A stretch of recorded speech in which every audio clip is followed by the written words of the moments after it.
It's a tribute to everyone associated with Navy football that they've been able to conclude this season's cup competition, and this final lived up to all the great traditions of the tournament. From the off, HMS Seahawk were determined to make up for the disappointment of losing in last year's final to the Commando Logistic Regiment and dominated the game. After winning a succession of corners and testing out the Heron defence, they took the lead after 10 minutes.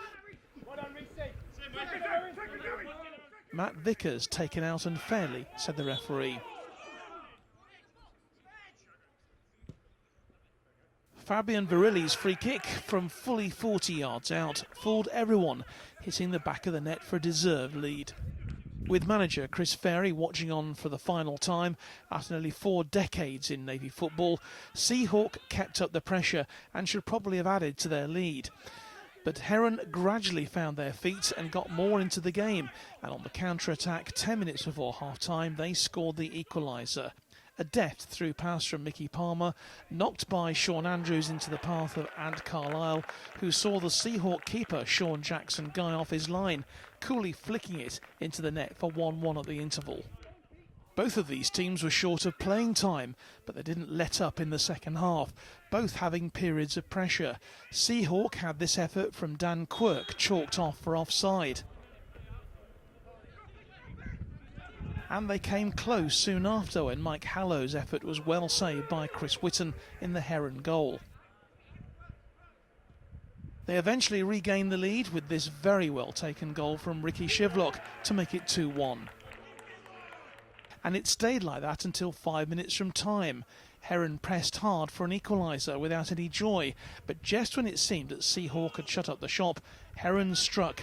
A break down the right from Owen Aquilina found Carlisle. He levelled it and Aquilina swept it into the net from 5 yards, and that's how it finished 2-2. The decisive penalty shootout went in favour of the Blues, who converted all their spot kicks, including goalkeeper Jackson Guy. Ant Carlisle, though, had his saved, and Mickey Palmer saw his rebound off the woodwork, leaving George McVeigh to convert for 4-2 on penalties.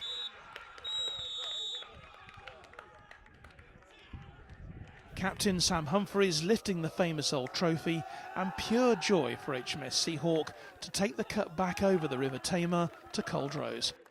I mean, I must say, both sides put in a tremendous game out there today. Fleet Air Arm final, which has been a fantastic display for the Fleet Air Arm. But overall, yeah, it was a tough game, a game of 2 halves almost, but overall extremely happy.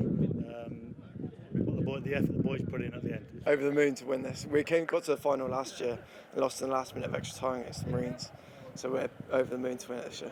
We've got a few people out as well, like on board and stuff, and so have you able, to be fair. So to be fair to us, it was a good game. I think most people come together within the last week, so we don't have any time, obviously with COVID and stuff, we don't have time to train or anything like that. We just got up here about 12 o'clock and then did the best we could to win it. I've been in the Navy 38 years and I've represented the Navy senior sides most of my career, all of my career just about. And finally get to put my hands on some silverware, not need to serve, done all that, but the Navy Cup I've never won. But to win it as a manager is extra special, especially with these boys. It's outstanding today.